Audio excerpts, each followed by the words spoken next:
भैया जी, इस wooden aeroplane lamp के बनने का प्रोसेस शुरू होता है दो लकड़ियों से, जिनको मैंने आपस में जोड़ दिया क्योंकि मुझे चाहिए थी बेस जो कि थिक हो।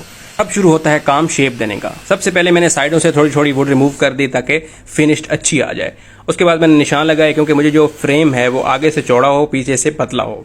फिर मैंने फ्रंट पे निशान लगाए क्योंकि हेड और टेल राउंड होने चाहिए। फिर मैंने उनको मशीन से काटा। सबसे ज़्यादा टाइम मेरा इसी पार्ट ने लिया है क्योंकि इसको फिनिश करना सबसे मुश्किल था और सबसे ज़्यादा ज़रूरी था हेड और टेल को राउंड करना।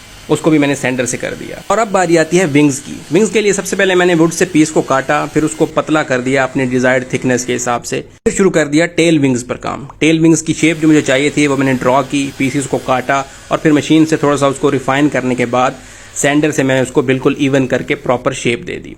और अब मैं काट रहा हूँ हेड, जो सामने वाला लैंप का हेड है उसको मैंने राउंड शेप में पहले ड्रॉ किया, फिर मशीन से उसको मैंने रफ सा काटा और फिर सैंडर से बिल्कुल शेप दे दी। अब मुझे चाहिए थे प्लेन के टायर्स। उनको ड्रॉ करके काटने के बाद मैंने सैंडर से रिफाइन कर दिया। हर एक पीस को सैंडर के बाद एक फाइनल टच देना तो ज़रूरी होता है। अब मैंने वुड में एक सुराख किया, उसके बाद मैंने उसको काट दिया। अब मैं बना रहा हूँ वो जगह जहाँ पे टायर्स ने होल्ड करना है। उसको मैंने सारा मशीन से काट कर फिर सैंडर से रिफाइन कर दिया और फिर काम शुरू कर दिया फ्रंट वाले विंग पे, जो कि बहुत ही डिफिकल्ट था। इसने मुझे बहुत तंग किया है क्योंकि ये बहुत ही एक्यूरेट चाहिए था मुझे। मैंने पहले इसको सैंडर से रिफाइन किया, फिर रेती से किया, फिर छोटी मशीन के साथ फाइनल टच दिया और उसके बाद फिर भी कमी रह गई। फिर हाथ से मैंने उसको थोड़ा सा रगड़ा और फाइनली मैंने बना दिए वो पीस जिन्होंने दोनों विंग्स को अटैच करना है। उसके बाद मेन बॉडी में सुराख किया। इसकी रील तो आपने देख ली होगी।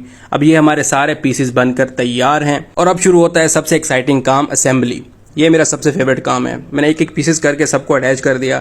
अगर आपने डिटेल में देखना है कि कौन सा पीस कैसे जुड़ा तो आप YouTube पर कंप्लीट वीडियो देख सकते हैं। तो 4 दिन की मेहनत का रिजल्ट जब आपके सामने आता है ना, तो आपकी थकन भी दूर हो जाती है, आपके कंप्लेंट्स भी दूर हो जाती हैं, आपको भूल जाता है आपने कितनी ख्वारी की है और बस आप उसको एंजॉय करते हैं क्योंकि फाइनल रिजल्ट मैं कहता हूँ कमाल। और इस लैंप का सबसे बेस्ट पार्ट मुझे लगता है ये वाला। वाह, मैं कहता हूँ जी पैसे वसूल। इसके टायर्स को भी मैंने मूवेबल बनाना था, लेकिन क्योंकि इन्होंने वेट होल्ड करना है तो ये मूवेबल हो सकते थे, ये टूट जाने थे, तभी मैंने इनको फिक्स कर दिया।